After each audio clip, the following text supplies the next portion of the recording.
Rahubat, my name is Femi. I'm calling from Toronto. How are you doing? Doing my best, Rahubat. Glad to hear that. I have two questions.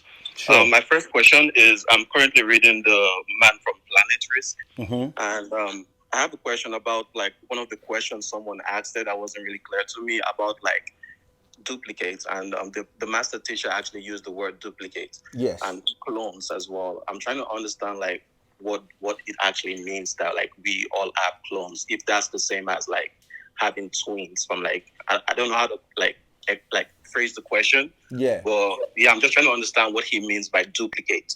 And also my second question is about like the planetary alignment happening in January. I just want to know if that has any spiritual like meaning. Okay. Tawa. All right, thank you. Right. That's good that you're reading. That's what everyone should be doing, reading and then asking questions. The man from Planet Risk in that part, yeah, I don't have it right here, but that part it explains the difference between a clone and a dub.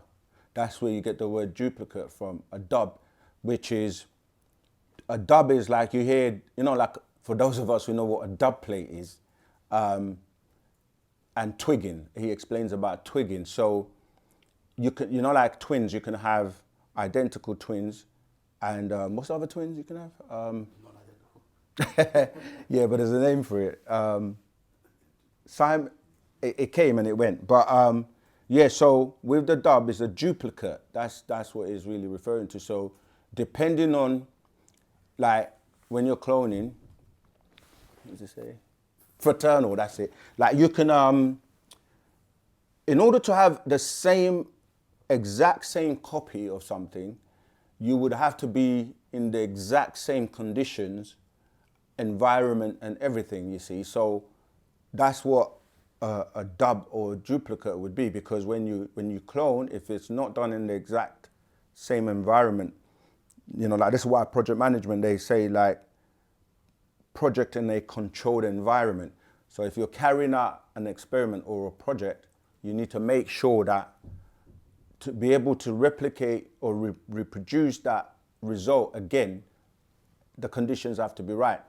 So the ancestors that were doing this dubbing as opposed to cloning or twigging, they are able to make sure. This is why when you start to look at, when people talk about the Anunnaki and the scientists like Erishkigal and Nagal, and but they were cloning, they had to have specific conditions so that they can be able to get the right result. When we're talking about having different clones, the master expounded on that and said that because somebody else asked that question to him live on the land when he was with us, and he was explaining that cloning is something that, how ironic that is. We were just talking about cloning, weren't we, King? So we were like, cloning is happening quite rapid now, and it's really for the people that have the money to be able to clone. So in the past, those would have been like the pharaohs and the higher class of people that had money. Because even today, people are cloning, and from what I remembered a few years ago, it was like £1 million, starting at £1 million to clone yourself. And companies like Clone Aid, which the master teacher mentions, the Holy Tablet, they were perfecting cloning back then. And when Dolly the sheep was presented to the world as well as a first clone, well, we knew that. Because the thing with cloning is that it's not approved in different jurisdictions. Some countries, because there are ethical issues with cloning. But on the internet now, because we're living in the information age and the age of exposure, many people are coming forward and talking about cloning and talking about, the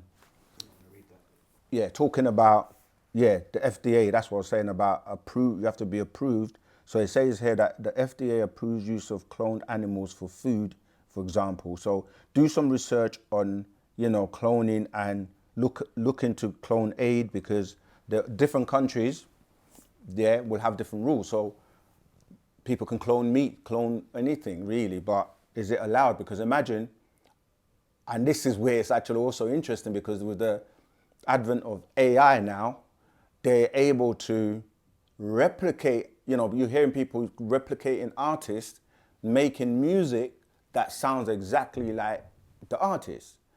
And that artificial intelligence is now being inputted into robots. And the skin suit of a robot is getting more and more authentic and looking more like our skin suits. And you're seeing in movies, one of the movies is the one with, what they call it? Dun, dun, dun, dun, dun, dun, dun, dun, dun. What they call it again? I'm sure somebody's hearing me and going, Do it again. dun, dun, dun, dun, dun, dun, dun, dun, dun. And it's got, what's his name? You know what I'm talking about. But that movie, they show you a lot of the skin suits that even in Hollywood, actors, they put on these skin suits and they look really real. If you go back and watch the movie Coming to America with Eddie Murphy when he's in a barbershop, Eddie Murphy played all those roles and they were like different people in different like skin suits. But obviously at that time, they hadn't perfected it. Now, they can make skin suits that look really real. So what I'm basically saying is with the cloning thing is that Mission Impossible, that's it, thank you. This is live, man, so, sometimes it happens. Chief NZ. Yeah, Mission Impossible, that's the one, thank you. Yeah, so cloning now is becoming something that people are telling you that artists, let me say why I was talking about the ethical side of it. So imagine that you can clone somebody and then use that clone to commit a crime or do certain things, and then the real person gets arrested. Even the whole thing with Diddy, like recently, people were showing that there was a clone, and they show you the differences between the two. They show you celebrities that are glitching out in certain situations, and you're thinking, that's odd behavior. And people are saying that that's because the clone isn't, it's malfunctioning. So, yeah, so clones in those days were really like for the top echelon of society, because they may need body parts. Like now, for example, you might need a heart and you need a heart transplant, but you can't afford it. So you have to go on a waiting list. Now, by the time you may find a match, a donor that's gonna be able to give you their heart. So, obviously if someone's giving you their heart, they're deceased probably, right? So what the scientists are doing, they're actually trying to clone and make up body parts. They've successfully created ears on top of mice and lab rats, So the whole cloning thing is, the more the scientists know about how to clone, they clone in body parts. But in that time and era, and even now, if you can afford it, you can get a clone. Or a clone just takes your DNA material and they regenerate and create you. And imagine some celebrities can earn money, right? Imagine I have 10 clones that are working in 10 different countries at the same time doing concerts, and I'm getting paid 10 times. And you don't know because you think I'm the real one that is in, Australia, and another one's in America. How are you gonna know?